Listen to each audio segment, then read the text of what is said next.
Questo episodio di SmackDown, svoltosi a Riyadh in Arabia Saudita, si è aperto con l'American Nightmare Cody Rhodes, che però prima di poter dire qualcosa viene subito interrotto da Randy Orton e prima di poter parlare con Cody ci ha chiesto se abbiamo visto il match tra Cody Rhodes e Jey Uso, che sicuramente sarà classificato il miglior match dell'anno, ed è stato un piacere poterlo vedere. E la ragione per cui lui è lì stasera non la sapremo mai, perché è saltato il collegamento per colpa di un problema tecnico e dopo una mezz'oretta il collegamento è tornato e Michael Cole si scusa sia per il problema tecnico e anche perché la prima cosa che abbiamo visto è stata la faccia di Wade Barrett. Solo Sikoa dice a JC Mateo che questa è l'ultima opportunità che ha Jimmy per ritornare in famiglia. Stasera JC dovrà tenere a bada Jimmy perché domani solo si occuperà di Jacob e JC Mateo batte in poco meno di 10 minuti in un match abbastanza noioso Jimmy Uso grazie alla distrazione di Solo Sikoa che ha tirato la gamba del fratello, permettendo a JC di connettere alla Tour of the Island Power Slam. Dopo il match Solo ha poi tentato di convincere Jimmy a tornare con lui, ma il fratello gli ha tirato uno schiaffo ed è stato attaccato alle spalle da JC. I due cattivi l'hanno aggredito, ma è arrivato Jacob Fatu che ha atterrato JC con il pop-up Samoan Drop.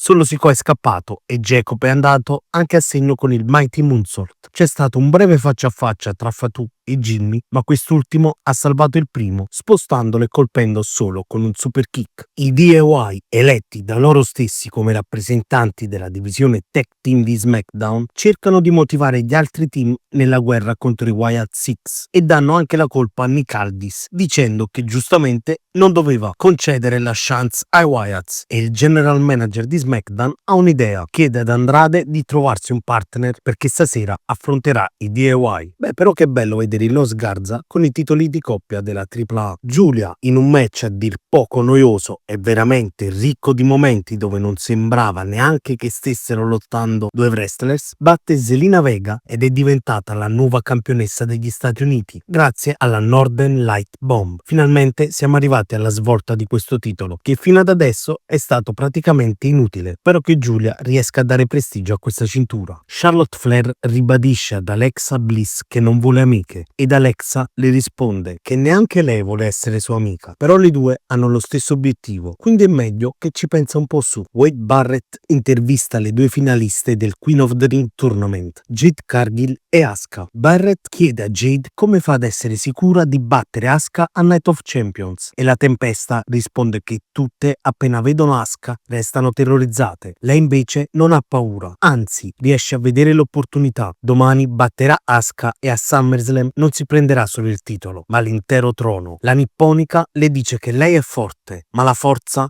non è tutto. Asuka ha le abilità ed ha esperienza. E vabbè, dopo il nulla cosmico detto tra le due, arriva Naomi che ricorda a tutti che alla fine quel torneo non conta nulla, visto che lei ha la valigetta e forse incasserà stasera, dopo che Nia Jax e Tiffany Stratton si saranno distrutte nel Last Woman Standing match. O forse aspetterà, ma prenderà tutto da Jade. Prima si è presa il titolo di coppia e domani gli rovinerà il giorno più importante della sua carriera. La Tempesta ha tentato di colpirla, ma per farlo ha spintonato Asuka che l'ha poi messa KO. Nick Aldis ed Adam Pearce stanno cercando di trovare una soluzione per i titoli di coppia femminili. Ritirateli? No, scherzo. Ma arriva Aleister Black che viene a sua volta interrotto da Ron Killings che vuole John Cena dopo quello che è successo settimana scorsa e Aldis gli dice che sì, John Cena è lì, ma è lì per CM Punk e non per R-Truth. Ma il rapper decide di fare tutto da solo. I DIY sono pronti per affrontare Andrade e il suo partner misterioso, che si dimostra essere, come si ci aspettava, Rey Fenix. Ed è stato un match bellissimo, durato quasi 20 minuti, divertente, veloce e con tanti conteggi andati vicino al 3. Veramente un match divertente che non mi aspettavo di vedere ed è stato vinto dalla coppia formata da El Idolo, Andrade e da Rey Fenix, grazie alla combo Mexican Muscle Buster e The Message. Vi devo dire la verità,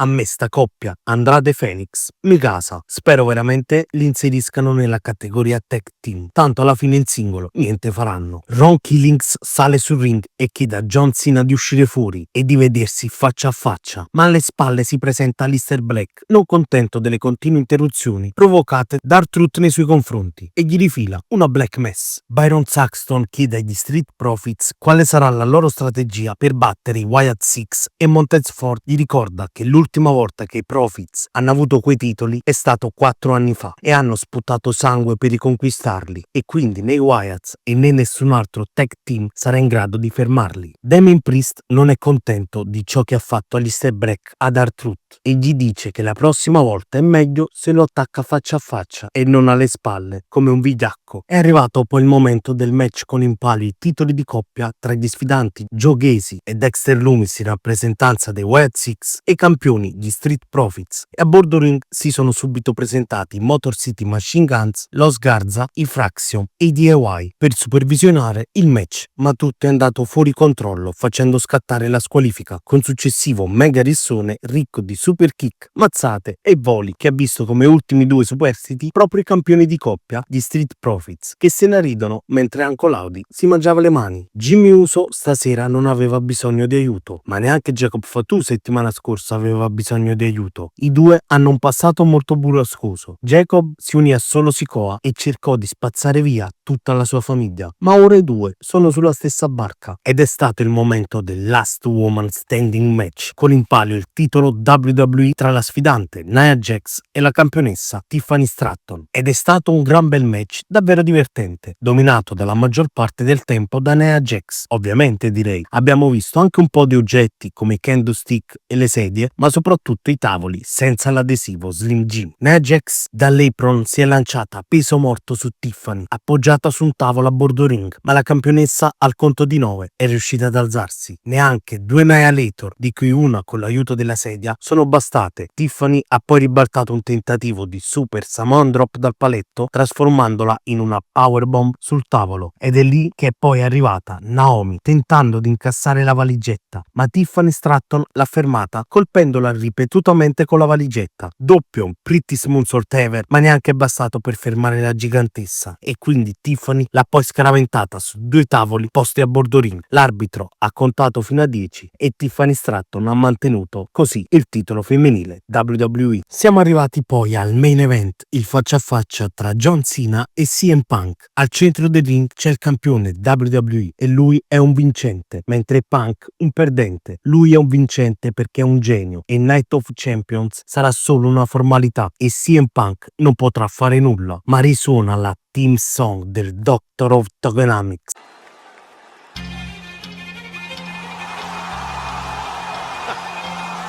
E sul Titantron compare la scritta Punk Life e si presenta CM Punk vestito proprio come il John Cena dell'epoca, con tanto di catena e tirapugni. John Cena gli ha plagiato la pipe bomb e lui ora il modo di parlare. Deve rubare i promo degli altri così può camuffare i suoi movimenti in slow motion. Lui ha detto che Punk è il problema, ma ad essere onesti John Cena ha seppellito più talenti che The Undertaker. Lui ora è il campione, ma ha perso il rispetto. Sta per affrontare il migliore del mondo e deve aspettarsi i cori You Can't Wrestle. Fra 6 mesi se ne andrà, mentre Punk resterà lì a divertirsi. Lui si crede un supereroe della DC, ma per Punk resterà sempre The Marines. 14 anni fa CM Punk tirava fuori la pipe bomb e John Cena resta ancora una truffa e un leccaculo. È un 17 volte campione del mondo, ma non sarà mai all'altezza di CM Punk. E beh ragazzi, tutto sommato è stato un episodio di SmackDown abbastanza carino. Non voglio neanche nominare